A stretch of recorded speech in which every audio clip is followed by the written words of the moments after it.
This is Louis Seardale here with MuscularDevelopment.com doing the final wrap-up at the Pittsburgh Pro 2015 with Tad, the Diet Coach, Inoue here. We had a lot of great competitors on stage. We had a huge guest pose by a lot of all the top pros out there. Yeah, and some ad hoc sort of guest poses like Michael Hearn jumped in, and a couple of little guys jumped in, little kids. Little Vince Brasco jumped in there. Yeah, little Vince jumped in. I think he eats that up. Yeah, so a lot of top competitors, start with men's physique. Top three, they gave awards out for the top three.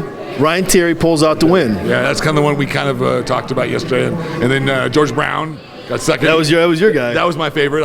Even tonight, I think a lot of you thought he looked even a little bit better. This evening, just a little harder, a little nicer. It was like a year ago or 2 years ago. A year ago, he was coming in last call out. Yeah, he changed it around somehow. I mean, he really makes his physique is a lot more complete now, and he was tighter, I think, than he was last year. Just a lot more complete, a lot fuller up top. And then Michael Bowen rounded out that lineup in third. Yeah. I kind of had him maybe fourth, but he still looked good. I mean, it's hard. Sometimes these guys are hard to judge. They're so close. Some of these physiques there was a lot of really great physiques in the men's physique. This men's physique show just shows you the up-and-comers can come up and snatch you, because Matt Acton falls outside the top three. A top five guy at the Arnold and the Olympia top guy several years in a row.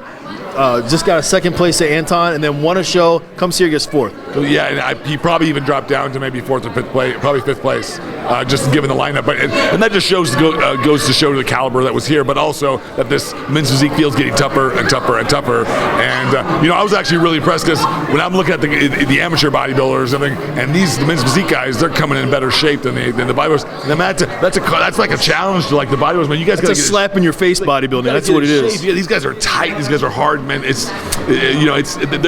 up in the game, so to speak, and the bodybuilders need to make sure that it's just when you go to a bodybuilding show, I want to see in shape bodybuilders. I want to see some. I don't want to see like that loose skin hanging. I think it was gonna be like a handful of guys who are really. A couple guys, yeah. The thing is, Matt Acton gets sniped in this show.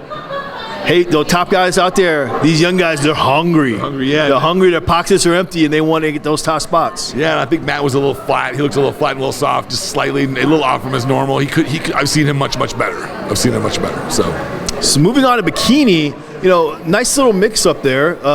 Coming in, winning it, India Paulino, what we're calling like a little sex pod, or just like she just moves with those moves. Yeah, she has a really fantastic stage presence. I really had her yesterday after preach. I really had her as my favorite.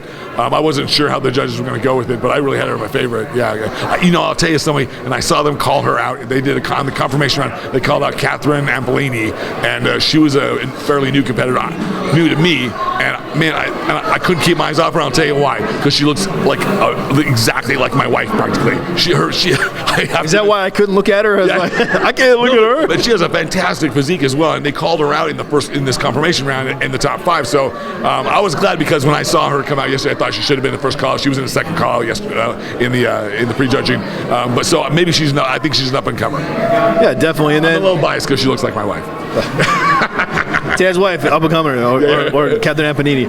So in second place, Stephanie Maho. Is that how you pronounce her name, or is it? They said it different. Yeah, it's Maho, I think. Maho. Yeah,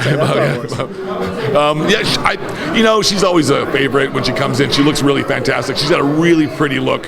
She has a more like instead of sexy, sassy. She's more like very like dignified. It's a very elegant. Not slamming India, but it's just a different look. No, yeah. Each one has their own unique personality, and I think she has a more demure, sort of elegant look, a classy look. I hate to say classy because they're all they're not. It's not like classy, no. It's not like India's not. It's just that she has a very different style and presents herself. She does it really well, because I had her for first as well. So yeah, and then third place, Stacey Alexander, one of the top bikini girls, probably all the lands. She's kind of got a mix of those two, maybe presentations.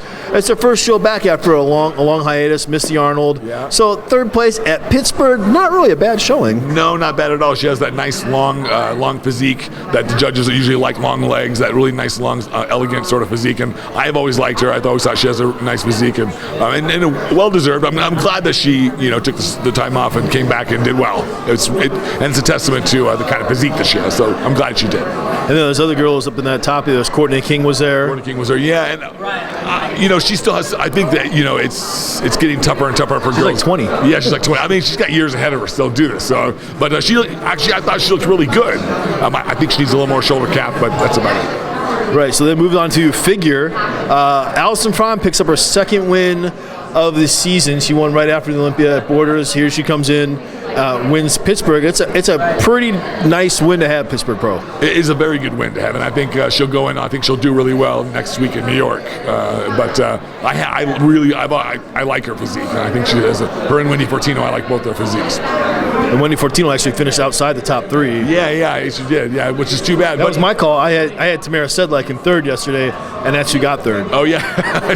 Well, and then Cantone got second. Andrew Cantone. See, to me, the physiques of say like Allison and Tamara match up better than so it's kind of like a little harder and tighter, a little not as hard as tight, and then hard and tight.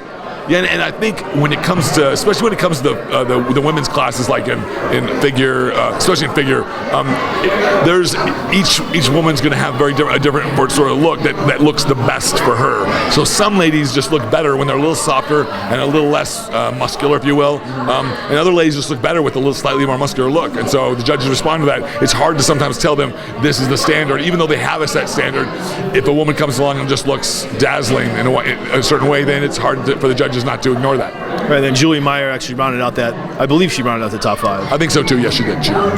So there you have it. That's pretty much all 3 classes. The pose down was the most ridiculous thing of all. Kai Green came out in his Jabberwockies mask and his thing, and he's all... That dude's a performer. I mean, you just can't help but like him.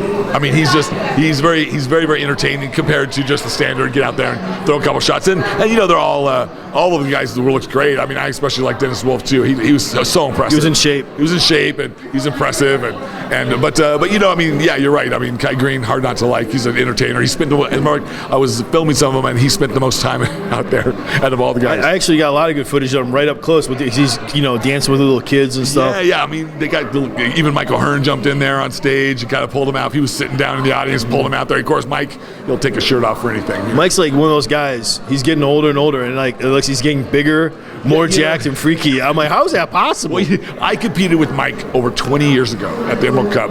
He and I have known each other for a long time. He's an unbelievably nice guy, and it's like he has a fucking time machine, and like he found the secret of youth, and he just doesn't age. He's stopped aging at about 33. They used to have food up in Venice. Maybe they're like different grills. Yeah, well, stuff. I do know. I can tell one secret is he goes to facials like twice a week. Facials. So facials, yeah. Facials. I do absolutely nothing. That's why I look like I'm 60. I know shit. Well, I've started to do some stuff for my skin, but I don't know if I'm not sure if it's going to help me. I don't think Noxzema is going to cut it. I got it on sale for $1 at the dollar store. Yeah, I just may have to rely on looking at my brother. He looks better than me. Well, there you have it. We're talking Ageless Wonders, Noxzema, and pros posing at the Pittsburgh Pro. This is Louis Yerdell with my man, Tad, the diet coach Inoue for MuscularDevelopment.com.